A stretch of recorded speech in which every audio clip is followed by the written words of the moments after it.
Good evening, everyone, and thanks so much for joining us. A fringe conspiracy theory known as QAnon is no longer on the fringes, winning over believers in Phoenix and across the country. For the second time this month, QAnon believers hosted a protest in Phoenix, and several congressional candidates nationwide have endorsed QAnon in the past. Joe Dana explains why the FBI warns QAnon is not just an internet hoax, but a domestic terror threat. Last year, the FBI's Phoenix headquarters issued an intelligence bulletin about conspiracy groups, specifically QAnon. Anon is short for anonymous.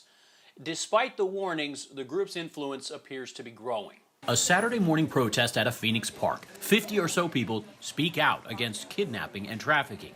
Everybody keep your eyes open, watch out for the mom walking in the store with her kids, walking out of the store with her kids. But there's more beneath the surface. The protest's online flyer appears harmless, but just a few clicks to links associated with the ad lead to dark conspiracies. And right alongside what seem to be positive messages is an acronym. It stands for Where We Go One, We Go All, a motto of QAnon.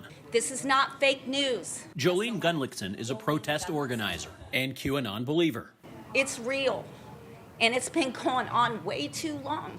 What's been going on, they believe, is that a secret network of prominent Democrats and Hollywood stars is kidnapping children to abuse them and harvest their organs.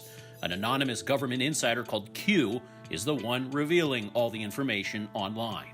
And Donald Trump, they believe, is a savior figure who will stop it all.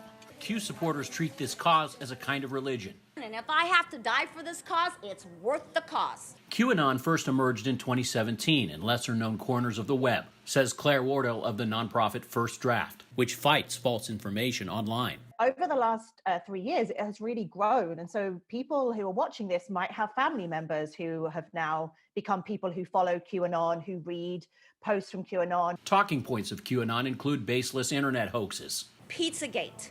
We have Wayfair. We also have to understand that many people right now have had their lives turned upside down. And here is a community of people, a community that makes you feel engaged, makes you feel wanted, providing you with explanations for why your world has turned upside down. A recent Facebook post calls on Q believers in Ahwatukee to meet more like-minded folks for social gatherings. But social outlets can turn to extremism. 3 murders and several violent confrontations nationwide have been linked to QAnon believers. The hysteria prompting a bipartisan bill in Congress this week to officially denounce QAnon.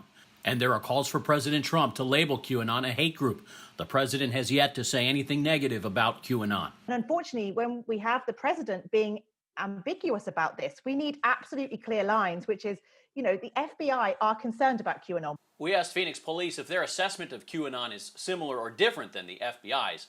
The department declined to comment. Joe Dana, 12 News.